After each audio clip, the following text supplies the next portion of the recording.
नमस्कार। आज हम कक्षा 10वीं विषय हिंदी वाह रे हमदर्द इस पाठ की जानकारी हासिल करेंगे।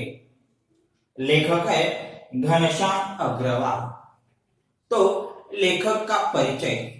उनका जन्म 1942 महाराष्ट्र राज्य में अकोला में हुआ।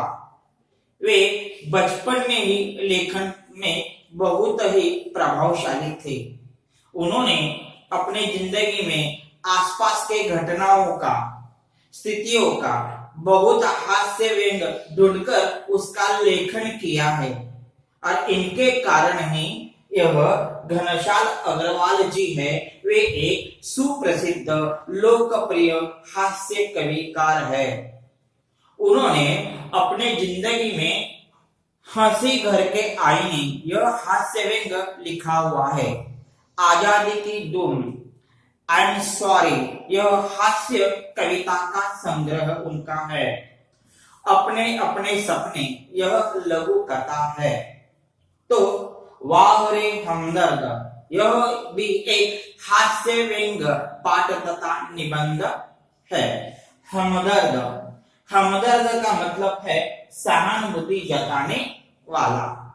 हमें मालूम है कभी कभी अस्पताल में रुग्ण को देखने के लिए हमदर्दी लोग आते हैं और यह आना यह हमारी प्राचीन काल की क्या है परंपरा है कि कोई भी रुग्ण हो तो उसको देखने के लिए अस्पताल में जाना यह प्राचीन परंपरा है। लेकिन यह कभी कभी यह प्राचीन परंपरा है तो यह हमदर्दी वाले लोग आते हैं तो थोड़े बहुत के लिए रुग्ण अपनी जो पीड़ा है वो पीड़ा क्या करता है भूल जाता है और बातचीत में समय में वह खुश होता है। लेकिन कभी कभी ऐसा भी होता है कि ये हमदर्दी लोग इतने आते हैं तो रुग्ण को क्या होता है कि पीड़ा या मानसिक पीड़ा का कारण बन जाती है। और यह कैसी कारण की पीड़ा बन जाती है यह इस पाठ में घनश्याम अग्रवाल ने वाह रे हमदर्द में लिखा हुआ है। तो एक दिन ऐसे ही एक दिन लेखक पूंजीवादी अर्थव्यवस्था और समाजवादी अर्थव्यवस्था का भाषण सुनकर आ रहा था। यह क्या है जैसे दोनों है और विरोधाभास का है और इसके कारण वह अर्थव्यवस्था का भाषण उन्होंने सुन लिया था और वह तेजी से क्या कर रहा था साइकिल से जा रहा था। साइकिल से जाते वक्त सामने से एक कार आ गई। यह सामने से कार आते वक्त लेखक के मन में जो पूंजीवादी और समाजवादी अर्थव्यवस्था का गहरा प्रभाव पड़ गया था। इसके कारण वह तेजी से क्या करने लगा, साइकिल जो थी वह चला रहा था, जोश से चला रहा था।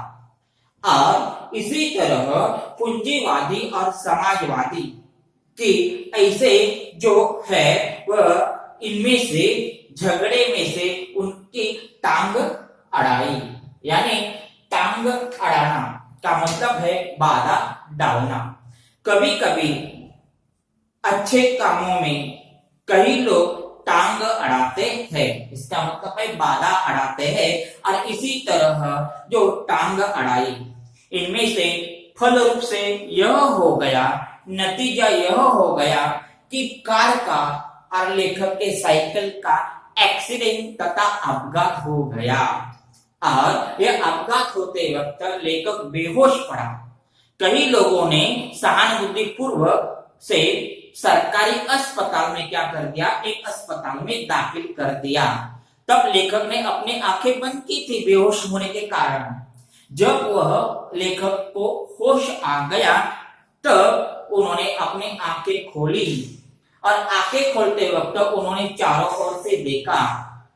तब उन्होंने जो कराहते हुए कहा, कराहना दर्द भरी आवाज। कोई कोई चोट लगते वक्त हमें दर्द होता है तो हम कराहते हैं, ओह मुझे गहरी चोट लग गई। इसी तरह लेखक ने कराहते हुए आसपास के लोगों से कहा कि मैं कहाँ हूँ। तब वह लोगों ने, आसपास जो लोग थे उन्होंने कहा कि आप आप एक सरकारी अस्पताल में हैं और जो आप सरकारी अस्पताल में हैं और आपका एक्सीडेंट हो गया है और जो आपका सिर्फ पैर ही फ्रैक्चर हो गया है, अब घबराने की कोई बात नहीं। सब लोग उत्सुकता से तेजी से जवाब दे रहा थे। तब लेखक ने देखा कि पैर टांग टूट गई है। तब लेखक ने देखा कि एक टांग तो बहुत अच्छी सही सलामत थी, लेकिन दूसरी टांग थी रेत की थैली से लटक रही थी।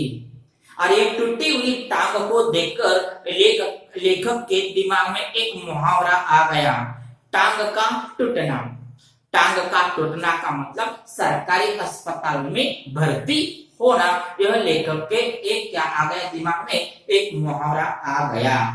और जो अस्पताल, लेखक को लगता है अस्पताल, यह तो शब्द कितना भयानक है। और अस्पताल यह होते वक्त उसके आगे सरकारी अस्पताल होगा तो वह कितना एकदम खतरनाक ऐसा शब्द होता है। क्यों, ऐसा क्यों कहा है? क्योंकि सरकारी अस्पताल में कोई सुविधा नहीं होती, जो कोई ख्याल नहीं रखा जाता, इसलिए सरकारी अस्पताल का है तो यह क्या है, आत्मा और परमात्मा है, वो मिलन का रास्ता ही बन गया है, ऐसा लेखक को लग रहा था। इसका मतलब है कि वह क्या हो जाएगा, अब चला ही जाएगा। तो इसी तरह जो टांग टूटना, यह लेखक को एक घटना लग रही थी, लेकिन सरकारी अस्पताल में लेखक को भर्ती किया है, यह बहुत भयानक दुर्घटना है, ऐसा लेखक को लगता है। तो ऐसे ही टांग से फिक्र उन लोगों की थी। फिक्र का मतलब चिंता, यानी टांग से फिक्र चिंता उन लोगों से जताई जो हमदर्द जताने से लेखक को मिलने के लिए आए थे। और ऐसे मिलने से अधिक क्या हो जाते हैं कि चैन न मिलता है। यानी हमदर्दी वाले जो लोग ज्यादा से ज्यादा आते हैं तो मरीज के लिए चैन न मिलता है, उनका आराम क्या होता है, हराम बन जाता है। और जो अस्पताल में तो वार्ड होते हैं, जनरल वार्ड में क्या होता है, एक नियम होता है, वक्त पर आना और मरीज के साथ क्या करना है, विचारों का आदान प्रदान करना। यहाँ क्या दिया है, व्यंग क्या कर दिया है कि मरीजों को तकलीफ कितना भी आप दे सकते हैं, यहाँ व्यंग कर दिया है। यह जनरल वार्ड का है। लेकिन जो और एक वार्ड होता है, और वो वार्ड है कि जो प्राइवेट वार्ड का तो एक नियम, ऐसा नियम नहीं होता कि कोई भी आए, कितने भी देर तक मरीज के साथ बैठे, मरीज से कितने भी ज्यादा से ज्यादा तकलीफ दे, तो कोई वहां कोई न क्या नहीं होता, ऐतराज नहीं होता। तो ऐसे जो बंधन समय का कोई नहीं होता, सारा बदला लेने का वक्त, मरीज का वक्त अब होता है। इसीलिए लेखक को लगता है कि जो हमदर्दी जताने के लिए आएंगे और बदला लेने के लिए लोग भी यहाँ आएंगे। तो लेखक ने यहाँ एक घटना व्यंग कर दिया है।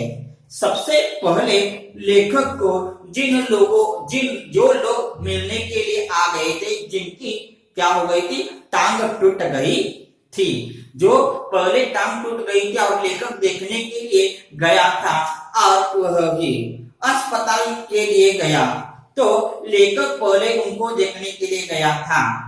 लेखक को लगता है कि मानो इन लोगों की वो क्या कर रहे हैं, इंतजार कर रहे हैं। अब कब इस लेखक की टांग टूट जाए और हम कब देखने के लिए जाए, ऐसा उनको लग रहा था। और अपने एहसान क्या करना था, चुकाना था। एहसान का मतलब कृतज्ञता चुकाने थे।